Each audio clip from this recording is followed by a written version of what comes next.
PipeCast. This is our next filler episode on GLP's Meridian.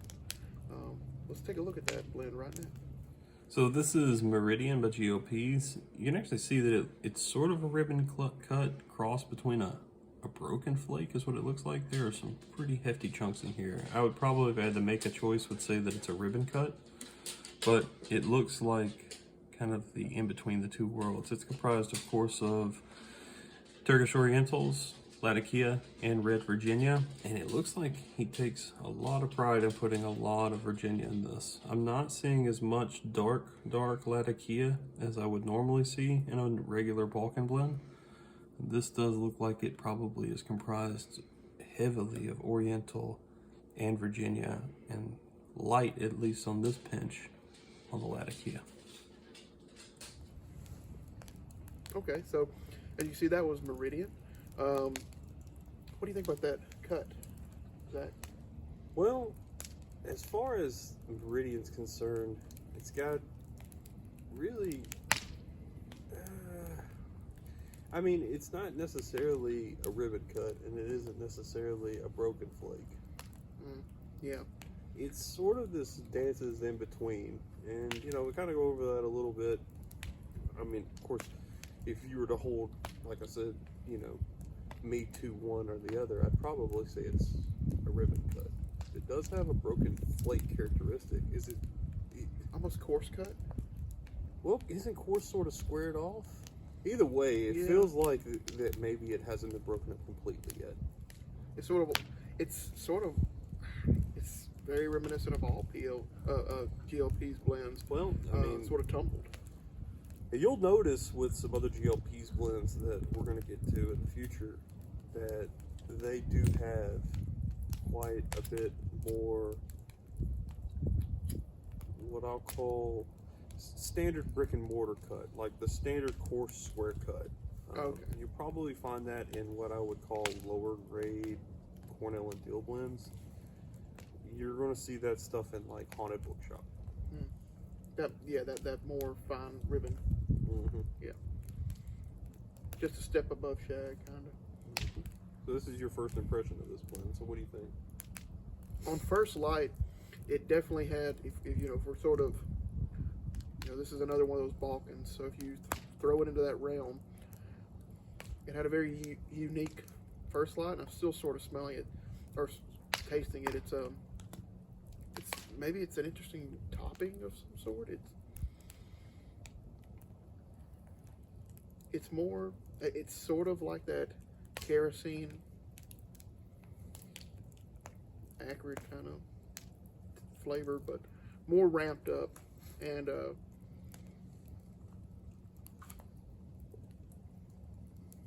Latakia is a little bit more rounded in this blend than other Balkan or heavy English blends that I've had.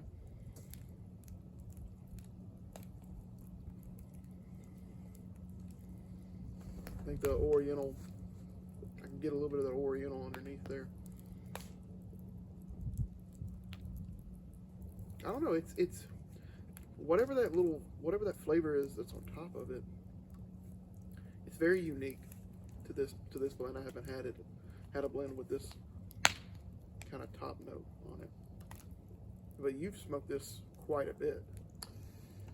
Yeah, so I originally started smoking this about a decade ago. I'm going to have to make another comparison, but it's okay. So this blend came out in competition at the same time with Blue Balkan. As a matter of fact, they were both competing, Blue Balkan and this, and another blend called Black House. And with those three blends in competition with each other, I don't want to do it. You're going to, they were trying to match. I'm not going to try to do too much comparison here, but Blue Balkan doesn't exist anymore. We try to stay to one tobacco, guys. But Blue Balkan was absolutely my favorite. It was a McClellan blend. But I'd smoke Meridian too. I just favored Blue Balkan.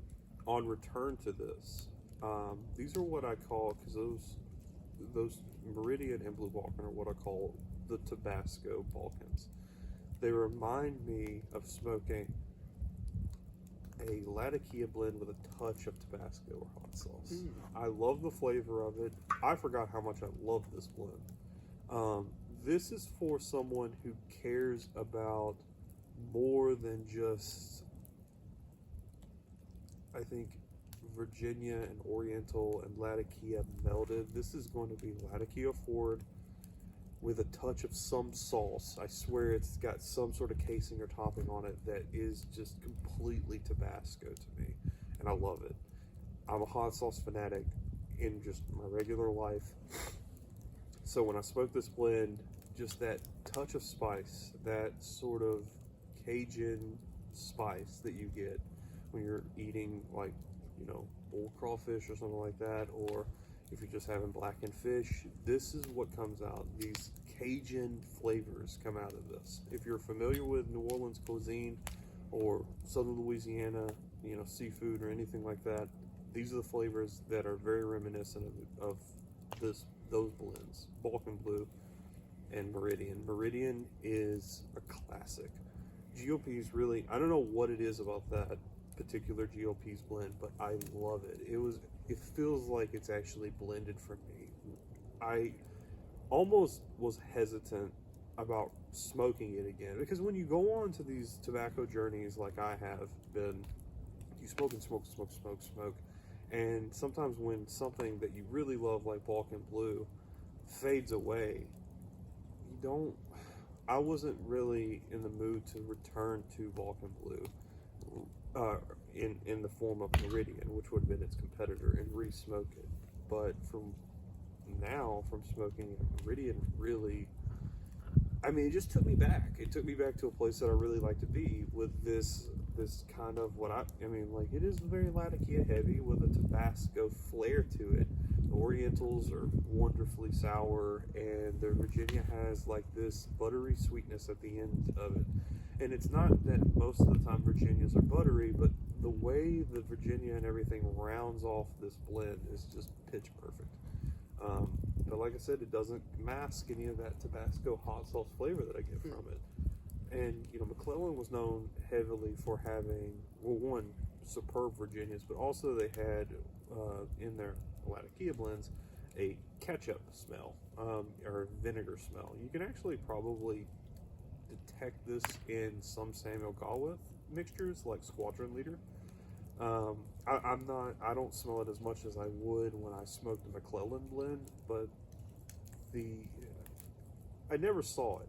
But when I would talk about Meridian and Blue Balkan, now that I'm smoking again and kind of remembering, they have a very Tabasco flavor. So maybe it's a vinegar touch, maybe it's something like that. Maybe it's just a really heavy bourbon or something that I'm just not detecting, but this Tabasco Cajun flavor is all over it, and I love it. That must be sort of what I'm feeling on that top note. I know there's something distinctly different about this that I have never encountered before. It's a great blend. I mean, I have no complaints about this blend whatsoever. Yeah, on first impression, it's an interesting enough blend that I want to return to it, sort of give it its due, you know. I smoked so much of it, I'm kind of sad or disappointed that I never returned to it earlier, because it definitely deserves, you know, to be in a rotation. This is as good as you can get. I mean, there are like matches that Pease have created, like his Quiet Nights is really good. It's more, I think, balanced than, say, Penzance. It's actually got more going on with it. I prefer it. They consider it like sort of a match of his competitor. It's probably better than Penzance. And then you have, like, you know, Chelsea Morning, which is my personal favorite blend. I smoke a lot of Chelsea Morning. It pretty much never dies. I always return to it. It's the perfect morning smoke. It's the perfect all-day smoke. It's the perfect nightcap smoke. Chelsea Morning really does it for me. But man, if I was hankering for Latakia, I should just return to Meridian. Meridian, I think, makes other mainstay blends of Pease, like Westminster, which is a classic English. To me, it just goes far above and beyond anything that he's blended. Yeah, I think I'm going to have to return to this a little bit more and give it a go, because for me, I'm still sort of leaning towards, like, if we want to compare other Pease blends, I like Quiet Nights a little bit more than I like Chelsea Morning, and if I really want a Latakia hit, not a lat bomb, but if I want Latakia, I usually gravitate to Nightcap or HH Latakia from McBaron. This one, it is definitely unique enough for me to, like I said, return to it. But I don't necessarily think, because as I've said before, I'm sort of on a journey to find my rotation, and sort of my criteria is sort of blends that are basically could be on the Mount Rushmore of this represents that blend category, and this is too different enough. But I mean, I guess it could be a representation of a Balkan, I guess. But to me, you know, we've said this before, heavy Englishes and Balkans really sort of just, there's almost not even a line there for me. And I think I don't know, it doesn't represent the category as a whole, because it is so unique because of that flavoring. Like you said, it goes beyond. Right. So for me, in my current journey, it would be, again, I'm going to have to give it a little bit more, but it'll be sort of like I'll go to it every now and again kind of thing. But it is interesting. On this first smoke, I'm sort of intrigued by it. Now that you mentioned the hot sauciness, because I sort of wasn't picking it out at first. I mean, I was picking it out, but I couldn't put my finger on what that flavor was. That kind of Tabasco flavor. Yeah. Yeah. Almost like the pepper sauce that you see on the table, kind of. I mean, I personally really like that. Yeah. Like I said, this is like a very Cajun Creole kind of blend to me. That's my opinion. Some people might not pick that up, but that's what I think of. I think of spicy food. I think of food that really is heartwarming and warming. Spent a lot of time in New Orleans, so this kind of brings me back to some of those times I spent there. And, you know, I think it's a winner. Mm-hmm. Yes, I would definitely say check this out. So 100%. This is a 100% a do not let it fall to the wayside. If it's been something you've been thinking about, it's readily available. Grab it up. It's totally worth it. So we hope you enjoyed this latest installment of FILR, First Impression Last Review, and we hope you come back for the next one. Thank you.